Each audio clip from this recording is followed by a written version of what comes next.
Hi and welcome back to Flint Hills. I'm Jeff. I'd personally like to thank all my subscribers and the wider Model Railway YouTube group for their support and promotion of this channel. At the time of recording this video, I've now reached over 100 subscribers, which is amazing. I would appreciate if you could subscribe to my channel, as I've noticed only 25% of my viewers do so, and also please do click the bell icon so you'll be notified when the next video is released. In this video I'm going to share with you the continued progress of the layout, which will include phase 5, which was building the upper layer, and the trials and tribulations I had in building the incline. I've also had a few people ask me about my platforms, so in this video I'm going to be sharing how I made these. Enjoy.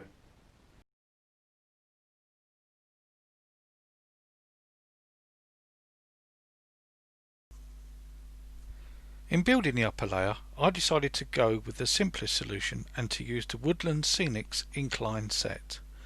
I had some 9mm ply left over, so I decided that I would use that for the entire top section here, and I would then use the Incline set to raise the track up to that top section here.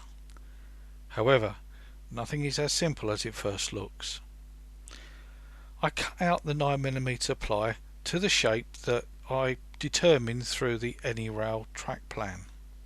I wanted the upper section to be high enough so I could fit and access the cobalt point motors underneath. So I quickly measured the height required was going to be 75mm. I cut some blocks of wood to the correct height and laid the top section of ply and glued and screwed it into position. I then installed the incline set from the lower to the top section, and it was at this point I realised that the incline slope was too steep, as it was nearly 4%. So given that the incline had to start here and had to finish here, I had to make some fundamental changes to get the slope more like 2%.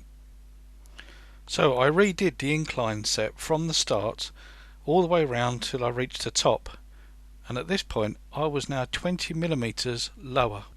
Therefore the top layer had to come off, and I modified the height of the supporting blocks, and I sloped the entire top layer down to the incline end of 55mm, and it then rose up to the station end at 75mm. So this is a lesson learnt for the next build. I then laid the caulk over both the wood and the incline as normal and installed the FlexiTrack, and all looked very good.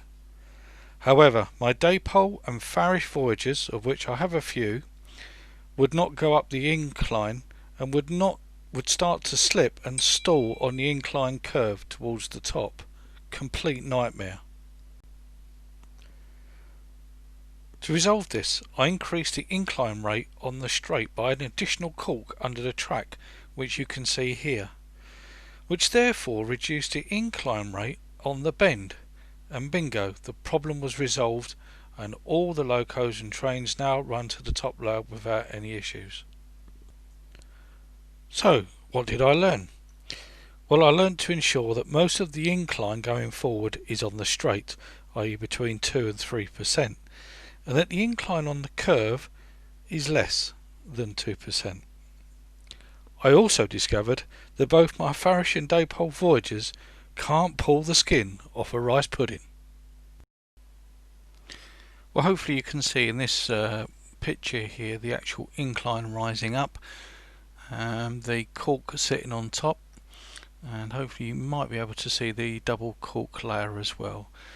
The glue I used PVA to start with, but then I moved on to use a polyurethane glue. I did find other glues would actually melt the polystyrene, so yep, I just kept to the basic adhesives and it all worked rather well. This was a video I did for myself long before I decided to go onto YouTube, and this was a running shot where I was actually testing the trains going up and down the incline, and also testing the station platforms, which I'm going to talk about in a minute, for clearances.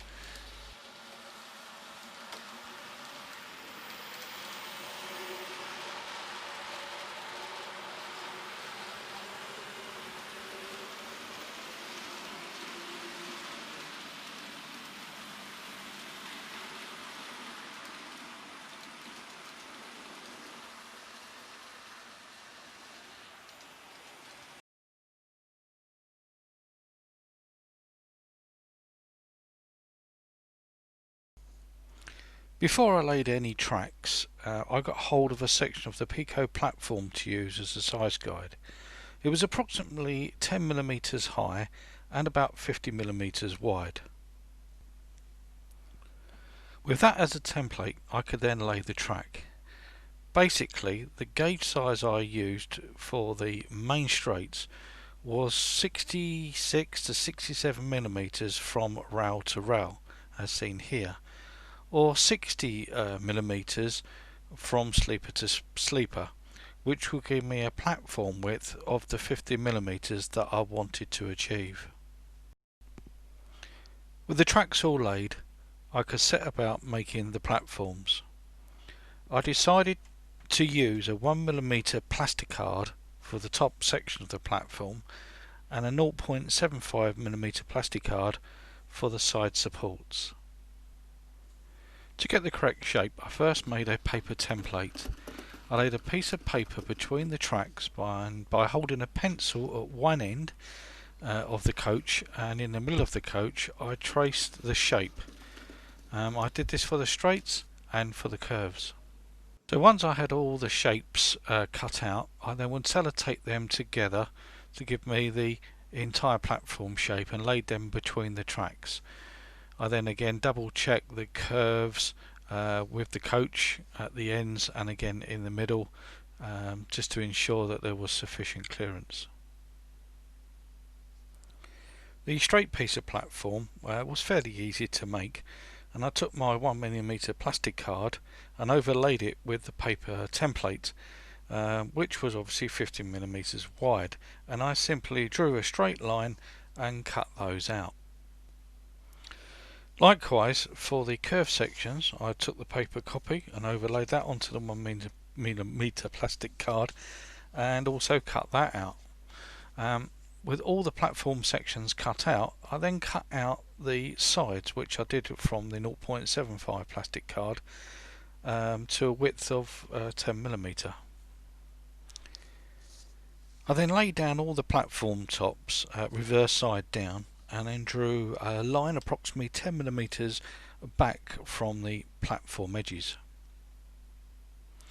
Using a liquid polyglue, I glued the 10mm uprights to the bottom of the platform tops.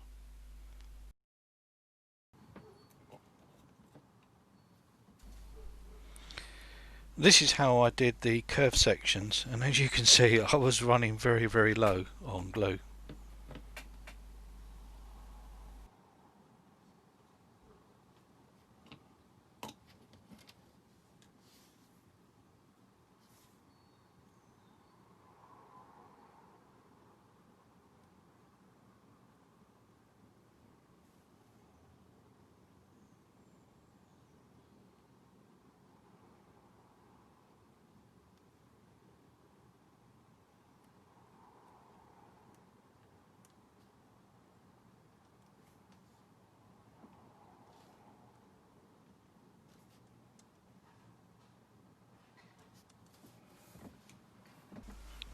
With all the sides glued into place, I put some diagonal cross bracing underneath to strengthen and to support the platforms.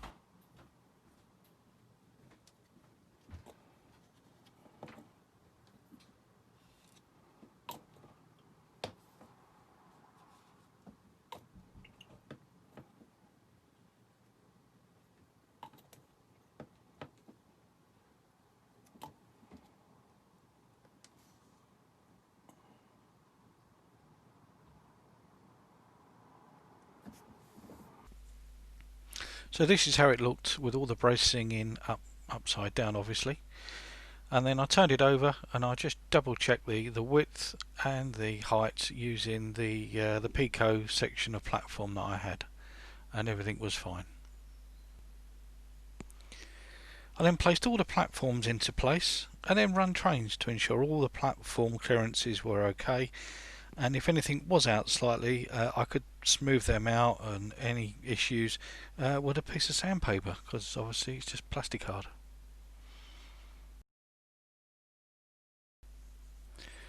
This is a piece of video which I did at the time, where I was actually running the trains, checking for clearances, and obviously you can see I was testing signals. Apologies for the Pendolino with no drive car at the front end. Unfortunately it was broken, but since been sort of repaired. So here's the platform and the station building, which I'll talk about a bit further on. But you can see the platforms all laid in, and where I've been checking for clearances before going on to do the ballasting.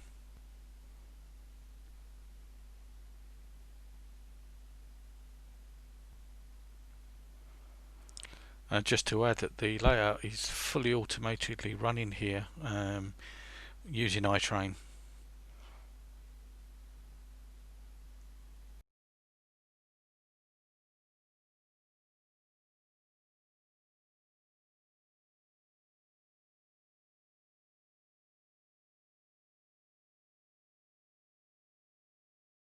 The station building itself was simply a Metcalfe station kit, and I like the paper covering for the platform so much that I actually went to Metcalfe and bought some of that tarmac paper and simply glued that on top of each of the other platforms.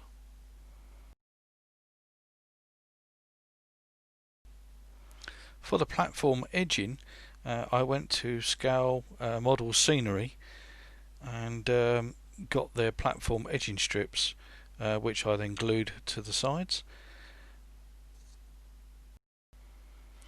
I also added some platform lights which I got from Layouts for You, and then simply drilled some holes through and run the wires through each of the platforms and linked them up underneath. The platform edging wall was made from 2mm grey board with just a simple brick paper covering. I've then ballasted the track. So far I'm really happy with the looks of the station platform. Yep, I still need to add all the other platform furniture, so loads still more to do.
So thanks for watching the video.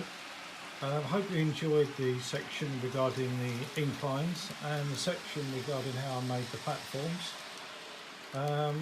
Yeah, I certainly learned a lot in making those, which will keep me in good stead when it comes to build the big layout. Anyway, all it reminds me to say is thank you for watching. Please subscribe and take care. Take care. Bye.